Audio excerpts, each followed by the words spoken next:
Welcome to Ep.4 of the Catatonic Podcast. Quattro. Yeah. That's how you say it, Yeah, I believe so.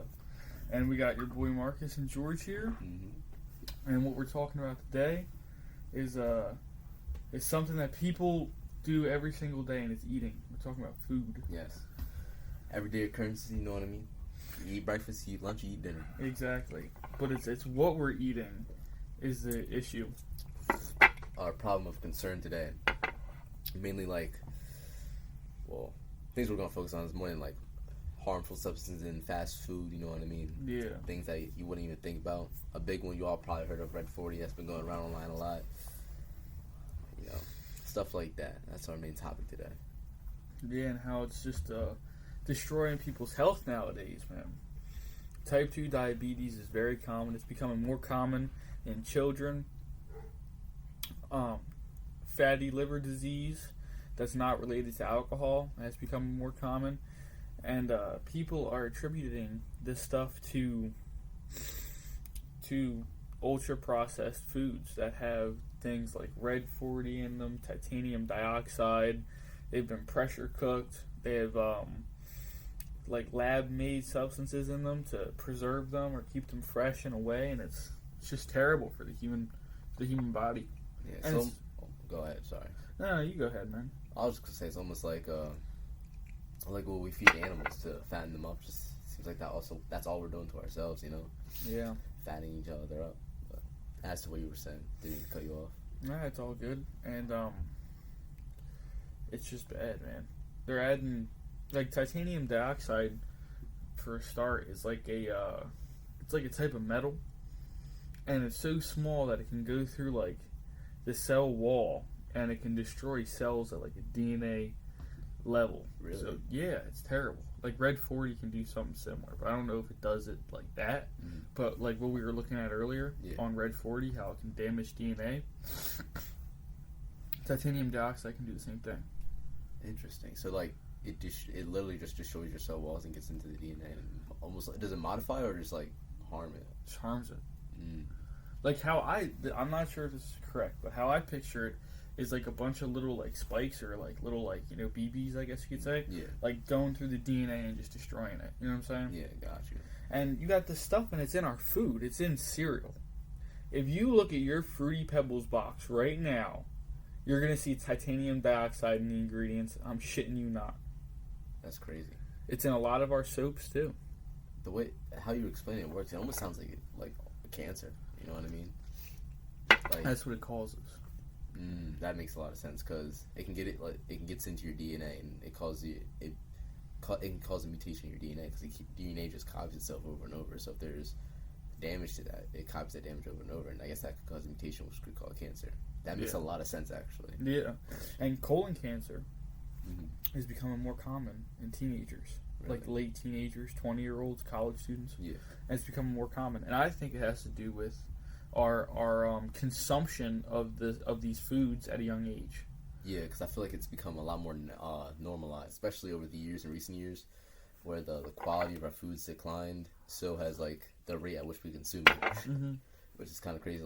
Even food advertised for kids, a McDonald's Happy Meal. So I don't even know how much it is, but I'm gonna say $10, maybe. Get that for your kid and they're chilling. That's lunch or dinner. You know what I mean? Yeah. And it's so normalized, and people just overlook it because it's just cheap. It's food. You know what I mean? What could go wrong? What could go wrong? What could go wrong? Yeah, a lot of things can go wrong. You got all these bad diseases running rampant, and that's what they are. It's not like a sickness. This is a lifelong disease that this shit's giving you. Mm-hmm. Type 2 diabetes. That's a disease. You know what I'm saying? Yeah. Cancer. That's a disease, and all these are side effects of the food that we're eating nowadays. It's no wonder why people are having so many bad health crises nowadays. Look at what we're eating from ages 5 to 18. Yeah. Ultra processed food served to us every single day, cooked in giant microwaves. Now that you mention that, going back, I'm pretty sure we mentioned it in earlier podcast, but schools. That's exactly what I'm saying. Yeah, just preheated, pre-made stuff that's, like you said, ultra processed, has all this extra material in it that we just don't need, and it causes mutations in our bodies from such a young age that it's crazy, man. It's just killing people, you know what I'm saying? And it's not killing you like outright, just slowly working on you over time. And I feel like that's what makes it really dangerous. You know what I mean? Like with cigarettes, drugs, they have way more of a instant effect. You know what I mean, or a quicker effect as to the negatives. But with food, you know, with unhealthy food, it's over time. It's unnoticeable, and by the time you notice it, you already have it. You know what I mean? Yeah. Like I never seen someone who's I never see someone like just automatically become fat. It's over time. You know, you start noticing certain things, certain changes, or they become unhealthier. You know what I mean? It's not something that happens like that, and I feel like that's the most dangerous part because they can get overlooked. You know? Yeah. I agree with that statement a lot because you're right. It does get overlooked. It's not looked at immediately. It's got some love handles coming in. You know, my arms are looking a little bit bigger, not in a good way. You know what I'm saying? Look a little bigger today, but that ain't it'll go. You know. And then you look at yourself in the mirror one day and you're like fucking 300 pounds. It's like, what have I come to? You know what I'm saying? And you got like high blood pressure and all you're these like, health problems. About to be a diabetic, like pre-diabetic type shit. You know what I'm saying? And you're just sitting there eating your chocolate donuts, wondering why you're so fucked. You know what I'm saying? But that's where society has gotten us to. Yeah. With the food, with the mindset of a lot of people in society nowadays, it's terrible in a way. It really is. But that's why there's good, healthy foods out there, and people have a choice. You know what I'm saying? That's what a lot of stuff comes down to, man. It's just individual research, and I feel like for the average person, they just don't do enough of it. It's an easy fix to go to McDonald's to get like a fucking Big Mac for a couple bucks, and go out, like get some lettuce, tomatoes, fucking raw meat, and make a handsome ass burger. You know what I mean? Yeah, man. But even though it's widespread, it's not widespread enough. No, I wouldn't even say that. It's just your average Joe just doesn't have the motivation for it. Like even if they have the time, they have the means, it's just motivation. You know what I mean? They don't have a reason to choose it over an unhealthier option, which surprised me a lot.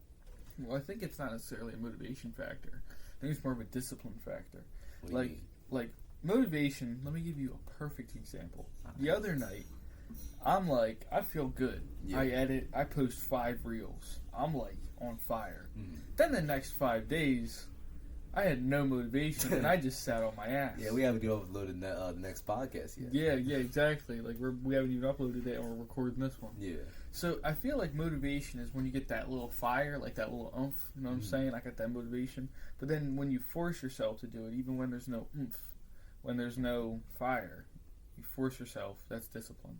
So you're saying like eating healthy is less of a motivation thing, more of something that you just have to do, like discipline. It's almost a discipline act upon yourself.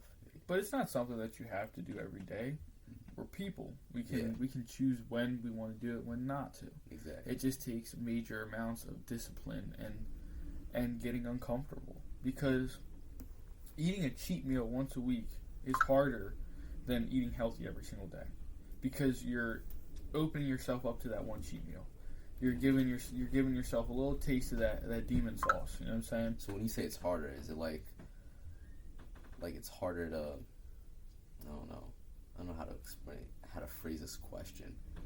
When you say it's hard, is it like harder to like stay away from it once a week, or? Yeah, because you're eating it once a week, so you have the thought in your brain that you might as well just cheat. I got you. And you might as well do it every day almost, because you're doing it every week. So at that point, it's almost like a vice. Exactly.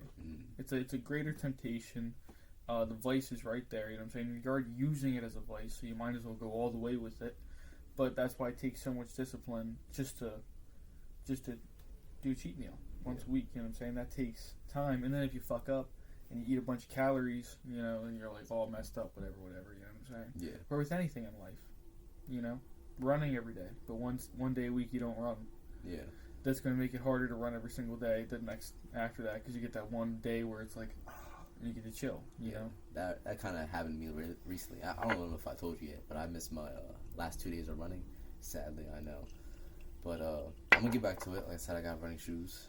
But it definitely threw me off. And it's kind of weird, because I was like, damn, I fucking missed out on running today. It's almost like it sucks in the moment, but when I missed it, it was like, shit, I feel almost incomplete in a way. Yeah. Like it was definitely a surreal experience. Like, damn, I didn't run today. It felt like my day wasn't complete without running, which I'm happy that I feel that way. You know what I mean? Yeah. It means I'm making progress, and it's becoming part of my routine. So I'm definitely going on a run after this. Having on a run today. I got new running shoes. That's immaculate. I will not be getting any more pain in my feet. Yeah. Because that running on concrete with Converse, it's fun and all for like the first couple of weeks, but it gets a little bearing on your toes. Yeah, 100%. And you gotta have proper gear. You know what I'm saying? 100%. But yeah, I mean that's a good thing though. Yeah. Like that's where it comes down to is discipline. Having the discipline to do that every single day, even if you don't have good running shoes. Yeah.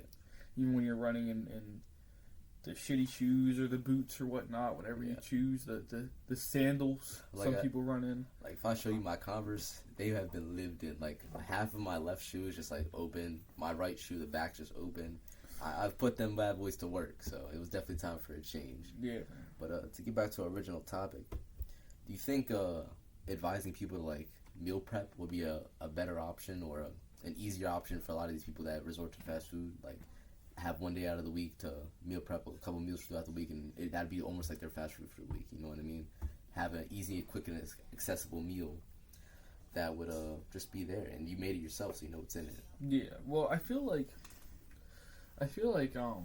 it's hard to spread a message like that to certain individuals because it's hard. Like it takes time out of their day. They have to put in the work to do that. They have to cook the food. Yeah. Most people don't feel like doing that. So, is it a good idea for them to do that? 100%. But I feel like to get people to eating healthier, especially the average 9 to 5, 30-year-old nowadays, I feel like something like Factor, and this is not a sponsorship, but this is Factor Foods or something like that. I've heard of it before. Yeah, like meal prep programs. Yeah, meal prep programs where the food is actually healthy, where it's like, I don't know if Factor really organically sources their food or whatnot. Yeah. But if the food is organically sourced, it's cooked correctly, or if it's given raw, and it's all there, you know what I'm saying? You get all your nutrients from it. None of it's bullshit. You know, no red 40, no titanium dioxide, none of that fucking garbage. Then I would say that's actually the best way for most individuals. Even though it's probably more expensive than meal prepping it yourself, I feel like that's the healthiest way. I feel like it's also the easiest on them because then they don't have to get out of their way and do the work. But if they want to change themselves and improve themselves, then I would suggest that they start putting in the work. They start disciplining themselves in some way, and that could be meal prepping every week. You know what I'm saying? That could be their form of discipline. It could be meal prep or the gym. That's what I was about to say, because like with Factor and stuff, a lot of the subscriptions, they are expensive. Because I looked at a couple myself because I was just curious, you know what I mean? And for just like, I think it was like 5 meals a week. Well, I guess 5 meals a week is not that bad. It was like around $150, which in retrospect, it's probably not that bad. You know what I mean? You get 5 meals. I don't know the math. I'm not going to do it right now, but it probably equates to something, because it was a decent amount of calories, because I put in the extra protein, you know, extra calories, because I'm on a bulk, you know, trying to get bigger, but that's probably why it costs a little extra, but it was definitely interesting, and I feel like with that option, the price would come into a lot of people's minds. Is this even worth it, the money I'm spending? So maybe if there was almost a cheaper option, but not fast food, obviously. Yeah. Which, that goes back to what I said about meal prep. Even though it sucks for the average person, like you said, it's probably the best option. It provides discipline. You get to learn a lot with cooking, because I feel like just as a human being, learning how to cook, you know, and knowing how to cook, that's an essential, you know what I mean? But meal prepping, you know what I mean? I feel like that can bring a lot of stuff that just goes into, in my opinion, a well stood up person. You know, it requires discipline, skills, knowledge, all things that just, in my opinion, a decent human being should have. Yeah, man. I agree with that 110%. I feel like meal prep is definitely the way. I feel like it's the best. I mean, like, for the average individual nowadays, even though they're lacking on time and they're lacking on that discipline, like you said, man, it's a good way of forming those skills and putting those skills to the test. And now you're spending less money. You're eating healthy, good food. You know what I'm saying? Whole food. You know, you're not eating garbage. You're not risking yourself to cancer or any of those diseases. Exactly. So I feel like that's the way to go. You know what I'm saying? And, like, to put it in a more of a financial aspect for some of our listeners who probably worry about that stuff, you go to the grocery store a lot, you know what I mean? You know how much you spend, but I buy a lot of the stuff for myself, so when you shop for a family. I shop for myself, so it varies a little bit. But for like a singular prep meal, I spend around $50, and that's like a good 4 or 5 meals. So Yeah. $50 for 4 or 5 meals, that's a basically steal. Because if you think about it, when you go to McDonald's, you're spending like $10. Yeah. So You're spending more than 10. You're spending like 25. Depending on how much you're buying. Yeah, right. Yeah, but like for an average, like when I go to McDonald's, I don't go very often that much anymore. But when I went, I would get like a 10-piece, large fry, medium Sprite, something like that. Now I'd clock out around like $9 to $11. I forget the range, but Yeah. I feel like I just save so much more, and I have bigger portions when I make it myself. Because when I say I make 4 or 5 meals, these ain't like small little 500-calorie meals. These are like 1,200 to 1,000-calorie meals. You know what I mean? They're a little hefty for $50 for like 5 of them. That's $10 1,200 calories. That's a no-brainer in my opinion. That is a no-brainer, especially if you're lifting, man. Exactly. So maybe it varies from person to person depending on your needs. It could be cheaper. It could be more expensive depending on how many calories you need daily. But for an average person like me, $50 every other week, it's obvious, man. Yeah, man, for real. And especially if you like live with family and you don't even have to worry about meal prep that time, because then you're like you rely on your parents to pay, or not pay, but like make deals or make dinner, which I feel like half the time is pretty healthy because they're just making it. You know what I mean? Yeah, it's Blow like up some chicken in the oven.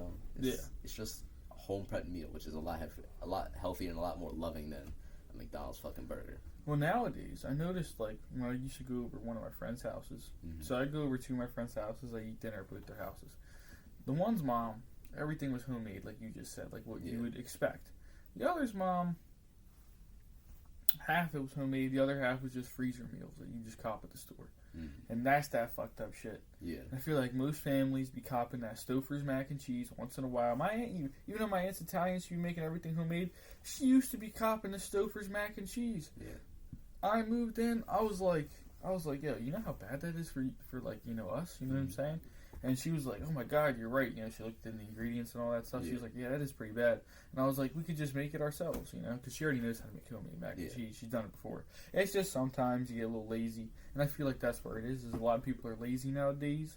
And it's not even that they're lazy. Most of the time, they actually are pretty damn booked and they're pretty tired at the end of the day and they just don't feel like taking that extra step. Yeah. But when you take that extra step, you get to enjoy a nice homemade meal that you made yourself. Everything is made yourself. Your family gets to enjoy it. It's healthy. You're not getting none of that bull crap in your body. You're not risking yourself to any potential diseases that this shit can get you. This ultra processed food and the stuff inside of it. You're not risking yourself to that, and you got a nice homemade meal now, and you're enjoying it. You know what I'm saying? And I just noticed that. It feels better. It tastes better. Like you made it yourself, and like you said. And to put this into perspective, I've been in this guy's fridge like once, and it's just all vegetables, pretty much all vegetables, meats. It's actually really impressive. And then I came over one night for a podcast. Actually, we ate burgers. His mom makes homemade bread. That's fire. I don't know too many people that do that. That's fire in my opinion. My aunt, my fault. But yeah, that's just. I wish my mom was like that, because my mom's the type to go out and buy frozen meals. Call it a night. Which I can't fault her for it, because like you said, she's a busy person. But I stepped in and was like, I'll handle the groceries, and so I make meals every now and then for us. So it's like you said, it's just a nice thing to learn. It's a nice thing to do. It feels more loving when you come together and just eat homemade food that you made. Yeah. It's also like in our society now. Like when I was a young buck, man, all I ever ate was processed garbage. Yeah. Like, I guess maybe it had to do, because, like, speaking of my aunt and my mom and all this, that, and the fourth, when I was younger, after my mom had passed, my dad would make me lunch, and he would either make me a pork roll sandwich, a cheese sandwich, which was just bread and cheese, or a peanut butter and jelly. So, like, pork roll, peanut butter and jelly, or cheese sandwich. Yeah. I had cheese on the pork roll. But then I'd have, like, muffins and gushers, or, like, a fruit roll-up. Like, and I ate that every day for a while. It was like a packed lunch when I was going to Catholic school, when I was super young. Yeah. And then in third grade, my dad took me out of Catholic school because he couldn't afford the tuition or whatever anymore, right? And we were just eating, like, we were just eating freezer food all the time. Like, frozen stuff, shells, Hot Pockets. Like, we weren't really even eating dinner, like, commonly. That reminds me, like, you ever had, like, them TV dinners. Like yeah, that's what I used to eat all the time. Yeah. I forget what they're called, but they had like they're blue and had the penguin on them. Yeah. Now that I'm thinking about it, those were disgusting as fuck. But like back then as a kid, they were like amazing. Yeah, it was like ooh. they're just like that's fucking poison. Yeah, it is. Like all it is like the fucking little brownie shits. Like yeah. You ever see Hungry Man? Nah, I haven't. If I have, I don't know. That's like a TV dinner thing, Hungry Man. But yeah, man, going to the CVS and buying like a frozen pizza and like frozen meals. It's and I was eating that every day as a kid. Yeah. That shit was bad. You could probably relate to that a little bit. 100%. Like especially when I went up to my aunt's, that's all they had in there. It was just like these TV microwavable dinners. It was never the best. They were never good. Like I remember these like chicken patties. They're just like not crunchy, just soggy, and then you like put ketchup on it and just pretend it's good. Yeah, it's like, but hey, you got to do what you got to do. You got to do them struggle meals, man. Yeah. Speaking of struggle meals, the instant ramen. That was another big one. Yeah. I don't know too much about them. I don't know if they're good for you or not. Probably not. Yeah, probably. 79 cents a pack. Yeah, they're doing something there, but they were so good, man. I don't know. Yeah, ramen still is good. Mm-hmm. Nice hot bowl of ramen. Yeah. I haven't had it. I haven't had a hot bowl of ramen in a couple months. Mm-hmm. I think when I went over to someone's house or something like that, or some shit like that. No, I think my sister was here and she made some for herself. Yeah. But like I haven't had it in so long. I'm in the mood for it. That should be good. That's what I'm saying. Like nice bowl of ramen. It's been a minute for me too, but every now and then I'll have like a little pack, put it in the microwave. But to kind of keep on that subject, what do you think about canned foods? I feel like canned foods, they're cheap, but they're more of a healthier option. Depends. Like, yeah, true. Depends on what they're made with. Yeah, because like a lot of the canned foods, so years ago, what started me on this is I watched this YouTube video. So all the information that I know now has come from me gathering this information over the last few years since I watched this YouTube video. Yeah. So not all of it comes from the YouTube video because that'd be nonsense. So I'm getting it from someone's YouTube channel. Mm-hmm. Like a lot of this stuff I'm talking about, I've read on websites and stuff and whatnot. Done a little bit of research. A little bit of research. But I remember this YouTube video. They were talking about these cans of food and how it's not good because the cans, some of the metal melts into the can or some shit like that when they cook it. Some stupid dumb shit. Yeah. I really don't look into that. What I'm looking more into is the processed stuff that's in the food. Mm-hmm. Because a lot of American canned shit has got a bunch of extra ingredients in it that it doesn't need. You know what I'm saying? It just needs, like canned chili, for instance, got a whole list of bullshit in it. It's like, you're eating all that. But in the same sense, it depends. Like Spam, for instance, Spam's got a lot of crap in it, but it's a good struggle meal. Like Spam and mac and cheese, dude, that's just fucking fire. Yeah. But, like, it's like with anything else, man. You gotta have the discipline not to go for the cheap, easy option. You know what I'm saying? Yeah, when I asked that, I was focusing more on, like, canned vegetables. Because I don't know about you, but, like, when we would have a main meal at my house, they would be like, okay, what kind of size do you want? I'd be like, green beans, maybe some carrots, and then we'd just like pull that out of the can, you know what I mean? Canned vegetable. Well, they lose a lot of nutrients, sadly. Mm-hmm. Like, they lose a lot of their taste and flavor. Yeah. And they lose a lot of the nutrients that make them healthy. Well, that's with anything pre-made. I feel like anything pre-packaged, it doesn't taste the same. Nowhere near the same as the original. Like going back to what we said with canned chili, that always tasted like acid to me. That's why I actually didn't like chili for a long time because of that. But I tried some immaculate fucking chili, and that changed my whole opinion on it. So I feel like that definitely saps a lot of flavor, especially when it's like canned in water or something, to where it just saps all the flavor from it. But that's why a lot of them canned fruits got extra sugar added to it, or corn syrup added to it. Yeah, to make it sweet again, because a lot of the flavor's been sapped out by pressure cooking it. That's how they cook it, I believe, through pressure cooking. I didn't know. Yeah, it's like the same way dog food's cooked. So it's set, because the way it's cooked, it's so hot and it's pressurized that it kills all the vitamins and shit. Like, it melts them out, burns them out, you know what I'm saying? All the nutrients gone. So, like, any benefit you would have for eating, it's gone, It's just a substance, pretty much. Exactly. It's just filling and calories. You know what I mean? Just like, and there's not even that many calories in, like, a can of green beans. It's really like a can of peaches with the corn syrup, with sugar and shit. You know, the extra sugar is where you find the calories. I never knew that. I never looked at it like that. Yeah. It's sad, man. That's why, I remember I was living in the Abando. We would be getting, some Social Security like $2,000 a month. We was working at the same time. We had a little landscaping business. Mm-hmm. That was probably racking in. At the end of the day, you know, because we had to pay for fuel and all the other working expenses. Yeah. At the end of the day, we were probably racking in about $800 to $1,000 a month, and then we got like $600 on the food stamp card. Yeah. So when we would go get food, I'd buy like 3 bags of potatoes, bunch of lettuce, bunch of green beans, bunch of zucchinis. You know what I'm saying? We had 2 mini fridges stacked on top of each other, so we really didn't have that, because mini fridges have like that little freezer inside of them. Yeah. You know what I'm saying? The one mini fridge was slightly bigger. So, like, the freezers, we didn't really buy that much meat when we go to the grocery store, but we bought enough veggies and stuff like that to last us about 2 solid weeks to not go to the grocery store again. Yeah. And then I do the same thing. So, we were going to the grocery store about once a week to buy meat, you know? Yeah, but because it's meat that runs out quick. And yeah. I feel like meat is better when it's kept less preserved, you know what I mean? Yeah, like less frozen. It's better when it's fresh. Mm-hmm. Yeah. So, like, at the end of the day, even though we were in a major struggle, like, we were living out the abandoned crib, you know what I'm saying?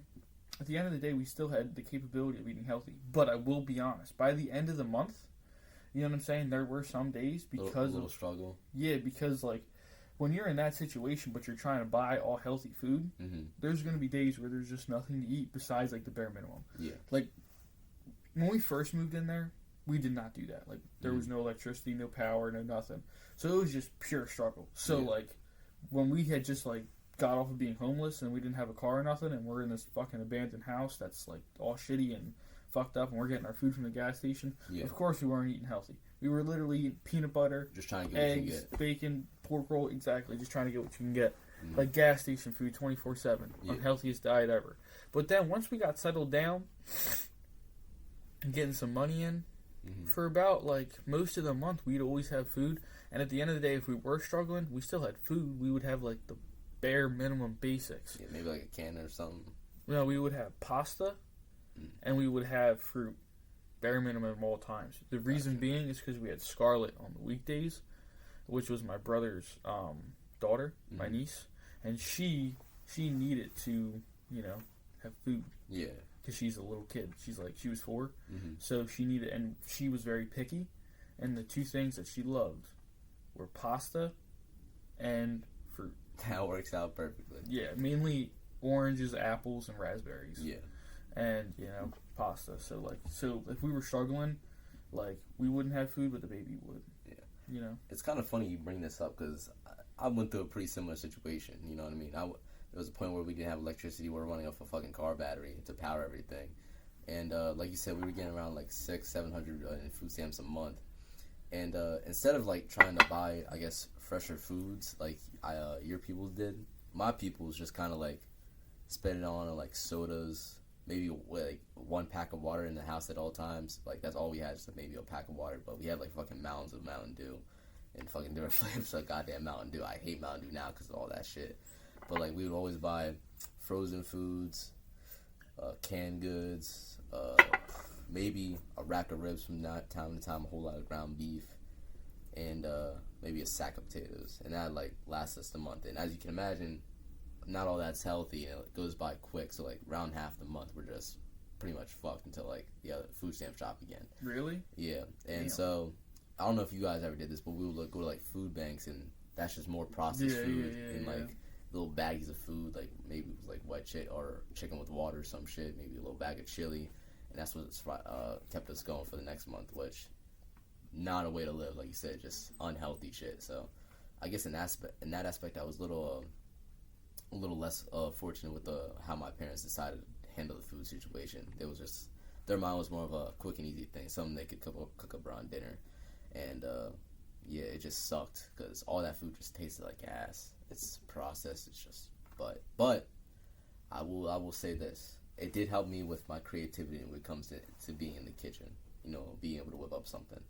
Because I know we would get these patties from the, sorry if I'm going off topic a little bit, no, but you're good. We would get these patties from the food bank. They'd be frozen. They'd just be, like, grilled, fake grilled, obviously. I would think they fake grilled because there was, like, just fucking lines printed into it. But I would take these patties, these frozen patties, I would thaw them out. I would cut them up into pieces, and then I would put them in flour, egg, and, like, some type of breadcrumbs that I made, and season it, fry it up, and I would put like some barbecue sauce on it and have it with rice, and that was like my fucking poor man's like, I don't know, fried chicken. Yeah, it was good as fuck in the time, you know. Yeah, what I mean? yeah. Sounds interesting. Yeah, like I would chef these little concoctions up. At some point, I even made fucking donuts. Well, donuts is pretty easy, you know. It's just flour, it's just dough with a little powdered sugar syrup, you know, put some on top. But I would get creative with what I would make, and to a certain extent, I'm thankful for that because now I can go to my cabinet at home. Now I'm like, all right, I got some canned salmon here. I'm gonna make some salmon patties, like almost like crab patties just with salmon. You know what I mean? Yeah. I've done that before, so high in protein, really. It's actually pretty good for you. Well, canned fish isn't too bad actually because it retains a lot of that nutrients. Yeah. And it's also high in protein, high in fat. It's got some vitamins in it. You know what I'm saying? It's pretty good for you overall. Canned fish. That's one thing we didn't talk about when we got on the canned foods. Because I believe that's preserved through salting. I don't think it's pressure cooked. I could be wrong, though, but I think it's like cooked and salted. Yeah. We got time. Yeah, we got plenty of time. Hold on. How is fish canned? I don't know why I thought that was funny. Cleaning and cooking and sealing fish in airtight containers. The canning process kills bacteria and preserves the fish for years. So they catch the fish, they cook the fish in high temperature, called retort cooking. So that might be not good. But like a lot of the, like, you know what I mean, the fucking protein and stuff has been preserved, so it's not too bad for you. Yeah, because like I know canned tuna at least is high in protein. You know what I mean? Yeah. Get a couple grams of those, you get protein in, and it's not too bad for you. Yeah. Maybe just the salt and content. And it tastes good, though. Yeah. But the salt content is good as long as you're drinking a lot of water and you're exercising. You know what I'm saying? You're moving around. Yeah, I was thinking more along like the people with like high cholesterol and stuff where that might be like, fucking them over. Yeah, but like you said, for like healthier people like us, you know what I mean? Canned tuna, that's you know, you ever have some tuna salad? That ain't too bad. You know what I mean? Yeah. Well, I like making chicken salad with like the canned chicken and stuff. Yeah. Or like I said with the either crab patties or salmon patties, which I didn't even know. I was like, what can I make with salmon? I could look up on TikTok, but what could I make with canned tuna? And not canned tuna, canned salmon patty salad. I whipped some up. I didn't have all the ingredients, so I improvised some. And yeah, it was a great little experience. But that's all I've been doing all my life because you don't really have access to the best of ingredients, so you have to make do with what you got. Been improvising most of your life. Exactly. Yeah. It's not until now that I've really just like been making recipes, just like going out and buying ingredients. So, you know, I feel like that lends a lot to my just creativity and skills. You know, like like I said, I just go into a cabinet, pick out what I need, and just start cooking that shit up. Exactly. Not to brag, but a lot of it tastes pretty good. Of course, I have failures. Everybody does, but you know, that's where I learned a lot of my cooking skills. Yeah, you hear that, ladies? You got Marcus in your crib. Even if you got a bare minimum white girl cabinet, he'll come over your crib and he'll cook you up a meal real fast. That seasoning in there. Come on. Yeah, that's what he's saying. Speaking of seasoning, bro, I went to Cracker Barrel the other night. You went to Cracker Barrel? I never been. I heard it's alright. I heard it's like, bro, if you want white people food, go to fucking Cracker Barrel. Cracker Barrel. I got a steak, some mashed potatoes with gravy, and broccoli. And that was the whitest meal I ever ate, bro. You ever had a steak that doesn't taste like it's been salted? It was that. I would have a medium rare steak. That medium rare, it was medium well. First off, yeah, it was definitely overcooked. You know, the steak was just tough. It felt like I was eating like a $5 piece of steak. That's fucking no bullshit. Salt, covered in butter. Yeah, and the mashed potatoes, it's just mashed potatoes. You can't really fuck mashed potatoes up. But the gravy tastes like it was straight out of a fucking can. No salt in that bit. Yeah, like just processed the fuck out of it. Yeah. The broccoli just tastes like broccoli. You know, street broccoli. I'm not mad at that. But goddamn, was that some white fucking food? Yeah. I was I never really felt the need, or not even felt the need. Just I never tasted a restaurant that felt so white. But I guess you go to Cracker Barrel. The goddamn name, Cracker Barrel. Cracker Barrel. Like, that sounds white as shit. Like, I mean, Cracker Barrel. Come on, man. I heard the breakfast was better, and that's what we should go for. But we went for dinner, and it was alright at best. Yeah. That was just a side tangent. My fault. You're cool, bro. You're cool. You're cool. I don't know, man. I feel like this is coming to the point where I'm like thinking. Overall, though, I feel like the homemade food is where it needs to be. You know what I'm saying? I feel like we got to start cooking more homemade. I feel like people got to start gardening more often. Oh, gardening's a big one. Yeah, I feel like we should all do more. Exactly, more. Even if you live in an apartment, bro. In an apartment, that's fucking great because you can grow your own seasoning. That's what I be doing. Like, I grow my own rosemary, thyme. Exactly. It's fucking. I have that shit in my window. You can also grow cherry tomatoes, like on a little rack. Yeah. It's easy. You know what I mean? Exactly. So like plum tomatoes, like the little plum tomatoes. You know what I'm saying? Like cucumbers. You got the mini cucumber plants you can get. You know, one zucchini plant, even though it's big, you could probably put it in like a large pot. Yeah. You'd be getting like a zucchini every 2 days, which isn't too bad. And I'm sure you can find like maybe a little plot of land you can plant a little something on, you know what I mean? Yeah, you could rent like a plot of land for like $100 or $200 a month or something, and then boom, you got a garden right there. That, and like you said, you get a lot. Oh, you know what might be a good one? Like get a tote. Fill that up with dirt. I don't know if it would work, but fill that up with dirt. That would 100%. I've done that before. Yeah. You know what I mean? Like just get so you can get some bigger plants, maybe like a water. Put them like right in your window or something. You know what I mean? Yeah. That'd be fire.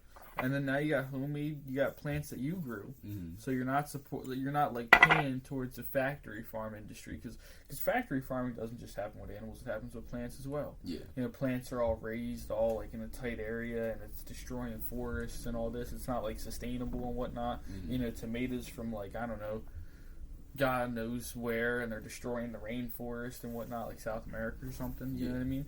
And a lot of this like shit we buy at the store, like I'm probably like at your bigger stores, like your WalMarts and your Giants and all that, like your big corporations, they're probably getting their shit from like some like cheap source where they're like not sustainable. But like when you grow your own stuff, you know that it's sustainable. You know that you're helping the planet out. You know what I'm saying? Yeah, you know what goes into it. You know, literally you just know everything about it until the day you eat it. Yeah, which is amazing. Well, speaking about the food industry as well, is the fertilizer that a lot of these places are using. Right? It's so chemical fertilizer. Right, when it's used, doesn't sound good. First off, it's a chemical fertilizer. It's been used since I believe like the teens, like the 1920s. Yeah. It calls the Dust Bowl. You know what the Dust Bowl is? No. During the 1930s, the Great Depression, the Dust Bowl, big dust storm went across the United States, fucking everything up. Really? Yeah. Didn't that? I don't know if it was. We learned about it in history. I think I know what you're talking about. It was one of like the contributing factors, I believe. I think I don't know if it's because of it, but we developed a new type of farming where like you would let the top layer of dirt crack or dry out, so the bottom layer was to hold moisture for the plants to grow. Maybe I'm just thinking about farming in drier landscapes. I'm not sure. No, you're on the right track. So instead of using the same field over and over again and planting the same crop over and over again, we plant different crops. So we'll switch up. Oh yeah. Or we'll use it for like animals one year. Like instead of just planting the same crop and it over and over. So you're not over reusing again. the nutrients and stuff in the dirt and soil. Yeah, but the thing is with the chemical fertilizer, is it kills all the nutrients in the ground. The plants absorb it, you know, they get all big and boosted from it, right? Yeah. But the chemical is in the plants now, and apparently when we eat that shit, it's not good for us. This is just apparent shit. Yeah. But like, since we're eating a chemical fertilizer, it's like fucking us up in a certain way. Now, I'm not totally sure if that's true, but what I do know is true is that this chemical fertilizer is taking all the nutrients out of the ground. It's killing all the nutrients, right? Yeah. So say if you don't put any more chemical fertilizer in there next year, you try and plant some corn. The ground's dead. Yeah, the ground's dead, exactly. So, and then it's leaching into the water, killing fish. Really? Yeah. Killing like all types of fish, causing overgrowths of algae. If you've been, like, there's a pond across from the, like, you know the Valero, when you're coming around here, the Valero? Yeah. Right? So, you know, across the street, that big pond there? It's just full of algae. Barely any fish in that, John, just all algae. And I think, I could be totally wrong. This is me talking right out my ass. Yeah. But, like, what if the algae is a result of the chemicals, like pesticides and the chemical fertilizers running off into the water, killing the fish, and since the algae can survive with it, if they could, I don't know, but if they could survive with it, there's no fish there. Like pollution runoff. Yeah, exactly. And it's causing, you know, fucked up shit to happen. Yeah, I think you're onto something with that, because there's a lot of farming around here, especially around this area. Well, you see them with the combiners and with them big tractors spraying the ground before they plant and shit, or when they had just planted, you know. Yeah. And that's not good. It's not sustainable. You're making chemicals in gigantic factories, pumping shit in the air, and then you're putting those chemicals on the food that we're gonna eat. And as you're not even putting it on it, like you're putting it in it so that it grows better. Yeah. And then it's running off into the ground and into the water supply. You know, I think it also sucks just because, like, a lot of these, like, chemical fertilizers are probably a lot cheaper than real, like, healthy fertilizers, because... It is a lot cheaper. And I know, at least from what I've heard, I don't know if it's true for all people, but there's not a lot of money in the farming business, you know what I mean? A lot of, like, videos and research I've seen on farming, like, they have, like, razor-thin lines, or, what's the word I'm looking for? Describe, like, money thresholds. Something to do with money and, like, fucking lines, or, cutoff points, you know what I mean? Profit margins, that's what I'm thinking of. There's very thin profit margins where sometimes it's not even profitable, like, be running a farm. Because I seen something about it in school. I forget what type of farm it was, but it was like, no, I think it was like the milk industry.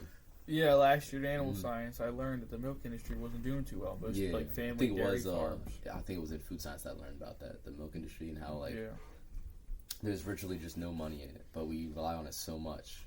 Yes, because we watched a video on it. It was talking about pasteurized milk, or unpasteurized milk specifically, how it was like spreading some type of disease or something, how in the kids, and a whole debacle, like, fucking shit that I don't really remember. So, like you said, I might be talking out my ass, but what I mainly got from that was, like, a lot of farming nowadays is just unpaid for. You know, there's not a lot of people going into it because there's not a benefit for them, so they're not getting paid enough for it, which sucks because it's necessary. It's a necessary infrastructure for us.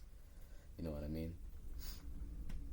I do, because milk isn't everything. Milk is used in a lot of things, and with like the average milk farmer not making any money, it's like less people want to be in that business, and larger corporations are taking over, so it's less of a family farm type business. Yeah. The farms that are making money right now are the farms that are growing corn, soy, wheat, for all this bullshit food that we eat, and for all the bullshit food that our animals eat, that our chickens eat, our cows eat, our dogs eat, our cats eat, our horses eat. All that fucking bullshit food that you know is made from that stuff. You know what I'm saying? And it's even in our food. Our food has soybean oil in it. Our food has wheat in it. You know what I mean? All that. You know what I'm saying?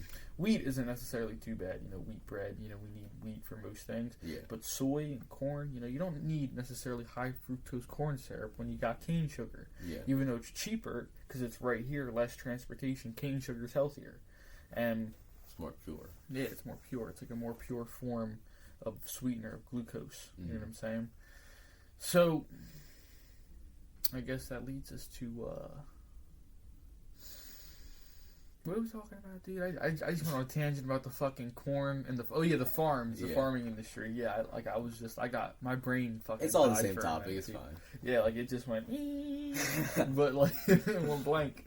But, yeah, the farming industry, I think that ties into the food industry because the farming industry is, you know, selling all this stuff, you know, all like it's pretty much built upon soy and corn and wheat right now.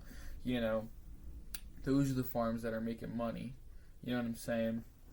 And the natural dairy farms, you know, the pasture-raised milk, you know what I'm saying? The pasture-raised beef, the reason that's so expensive is because of the way because that those people need to make money. Yeah. Like you said, it's not making money. The milking industry is not making money. Imagine what it's like raising pasture-raised beef compared to like you're probably making way less money than the person who's using like half an acre for like 16 cows somewhere in Texas or something. Yeah. Mr. Helmick, one of our teachers, a great teacher. Look him up. No, for sure. Yeah, like I know he wants the promotion. Doesn't he? Mr. Helmick's the one that owns the corner shop in town, right? Yeah, he owns a shop called the Pharmacy. He's the man. But he showed us videos in class of like factory raised farms. Like it's these little like acre pens with like 16 cows. Like this is an exaggeration, but like what's not an exaggeration is the fact that these pens are only about an acre. There's, you know, quite a few cows in there. There might not be 16, but there's like quite a few in there, you know. And there's no grass anymore because these cows have been trampling on this ground, pooping and pissing on this ground for so much and trampling on it that it's just mud. Yeah. And these cows got these big infections, these big sores on them and shit. You know what I'm saying? And that's like your McDonald's meat. That's like the cheapest, like that's like the cheap ground beef. You know, it's like the cheap steaks. That's like where it's coming from. Yeah. You know what I'm saying? And all these industries are tied into each other. The soy is sold to us and to the cow farmers, pig farmers, and chicken farmers. And then, the soy farmers eat the pig, the chicken, and the cow. You know, it's like a big circle. You know, that's why it's so hard to get out of this. this system that we have of ultra processed garbage food. Yeah. Because it's like all connected. Like they know that it's a bad, terrible system, but it's efficient. Yeah. When it comes to making money, but we got to destroy that. You know, like if we used a lot of our soy farms for pasture raised beef, woodland raised pigs, because pigs aren't raised in open fields; they're raised in like sectioned off pieces of woods. Yeah. Because they need to eat, like they're omnivorous. They eat all different types of plants, insects. Carrion, they eat everything, literally. They literally even eat rotten wood and dirt. You know what I'm saying? Fungus. They're not just meant to eat grass. They're meant, same thing with chickens. But chickens is a little different. Chickens you can kind of just pull through. Like, I've never seen factory raised, or I've never seen pasture raised chicken meat because of how hard it is to raise chickens. Because, like, the reason they're in giant houses is so they don't get fucking eaten by fox. Yeah. Think about it. If you have a bunch of them in a giant field and you got, like, 16 foxes run down on that bitch, you're going to destroy all your chickens. Yeah, no, I've had a couple chickens in my past. I had, like, 5 of them, I think, we had. And fresh eggs, beautiful thing, man. I love that. But, yeah. I didn't even know we had foxes around our area. And then all of a sudden, one of them ended up with a broken neck. And, yeah. Which is kind of crazy. You know what I mean? I get what you're saying, where they're just like hard to raise out in the wild because everything seems to fucking prey on them. You know what I mean? Yeah. Hell, even our dogs chased them around for a little bit. You know what I mean? So that's where having other animals comes in, like guard animals. Like I seen this lady on Instagram Reels, I believe, or YouTube Shorts, and she had like 40 chickens, but she had a guard donkey. A guard donkey. A guard donkey. That's interesting. It was like a guard donkey. Yeah. And she had like a dog, like a German, like I think she had like 2 German shepherds, and she had like a crow or a fucking bird or some shit that like watched them from above. Yeah. So like she had all these animals here guarding these chickens, and they didn't have a coop at all. They just like were out in the open. Free roam. Yeah, free roam. Like 40 of them. Like that's crazy. Yeah, a bunch of them didn't have a coop, nothing. So I don't know. You know, it's been a while since I've seen that reel. I've seen that reel probably over a year ago, and it just stuck out to me so much that I remembered it. You know, that also probably depends like the area. Yeah, you know what I mean? they were like in the natural predators there are. Yeah, you know, mountain lions and all that shit. Yeah, that's where the guard donkey comes in. Fucking kick that bitch and shit. Kick a black. I've never heard of a guard donkey though. Yeah, guard donkey. That's crazy. Have you ever seen how vicious a horse is? Like their kicks are crazy. Have you ever seen like a male horse grab like a little horse and ragdoll him? Nah. Like bite him on the neck and ragdoll him like a T-Rex. Yeah, man, that happens, dude. Savage as shit, dude. I'm being honest. Like if we had like the capabilities Joe Rogan have, I'd be like, yo, Marcus. I'd be like, yo, Jamie, pull up this video, and it's like this horse, and he's fucking grabbing this baby horse, and he's ragdolling it, and this baby horse was just born like a fucking couple minutes ago. Wow. And he's just fucking because he's a male horse, and he's like all, you know, testosterone filled and shit. He's ragdolling this fucking thing. One day we'll have those capabilities, though. We will definitely 100%. I'm saying 100%. You know, people are already saying that this podcast is better than JRE. Like, come on. That's fire, bro. We're getting up there, man. 100%.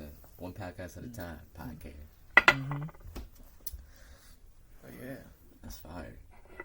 Nah. Not the ragdoll horse part. yeah, but the overall jom.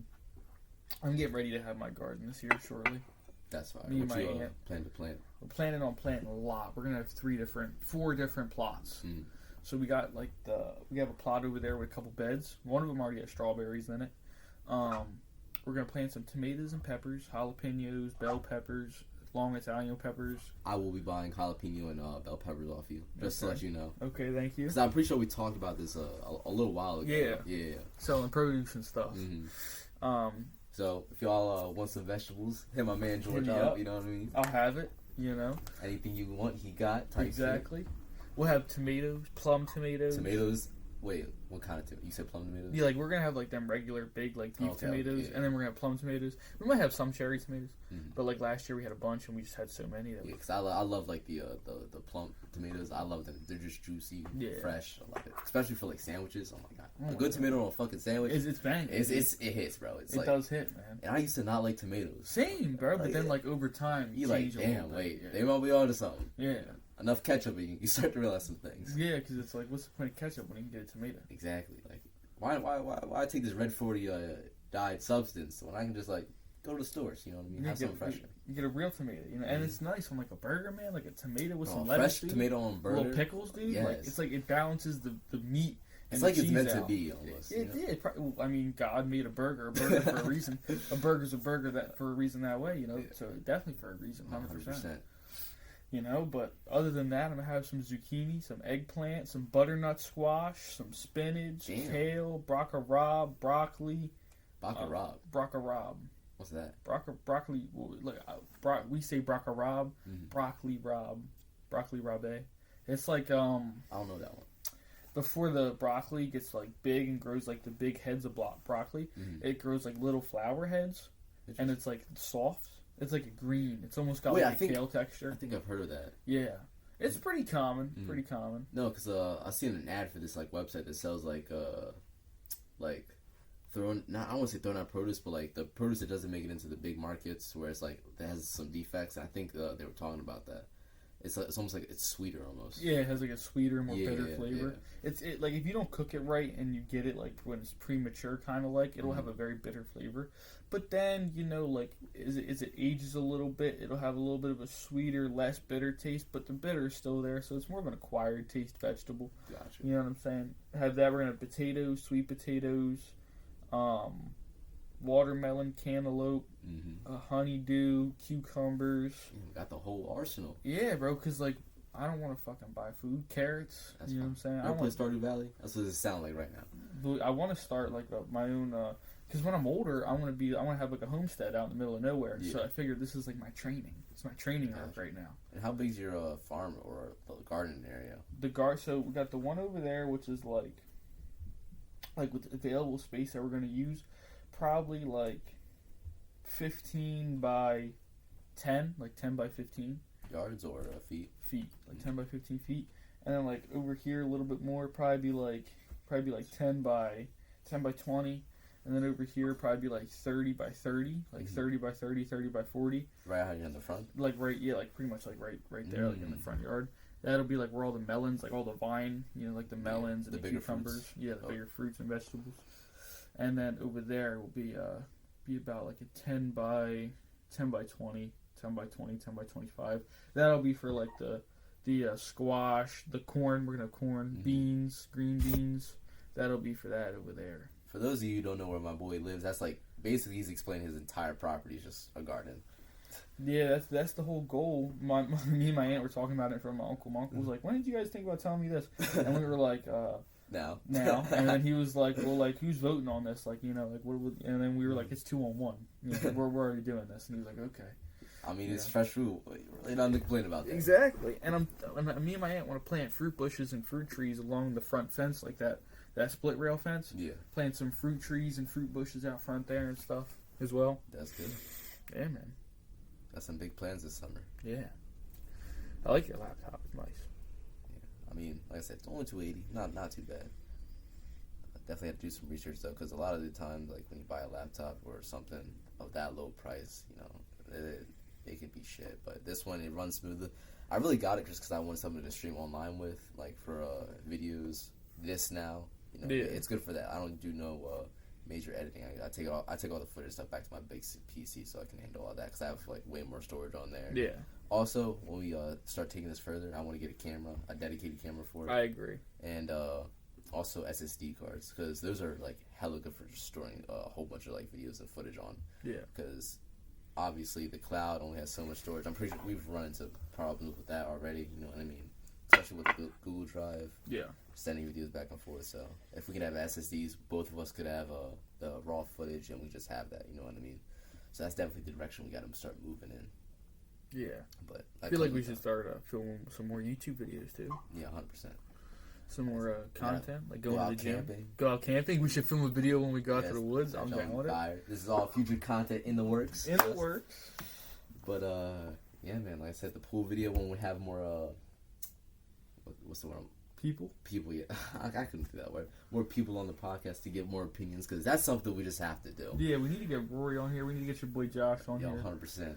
We need to get some people on this, John. Y'all have gotten a view of my ankles this whole time. That's fine. Yeah. Fucking. What are those black Air Forces? They're not black. They're like the just plain black Nikes. Okay. God damn it. But no, yeah, I feel like the pool idea is definitely a fire idea. Yeah, I mean, fucking play a couple games of pool, talking about. I don't know how we're gonna do with the mic situation. We're gonna have to get like the portable ones. I'm down. Yeah. They're pretty cheap. I'll get some online. But yeah, man. Feel like that's a wrap on this episode. Oh yeah, we went over a lot. We did.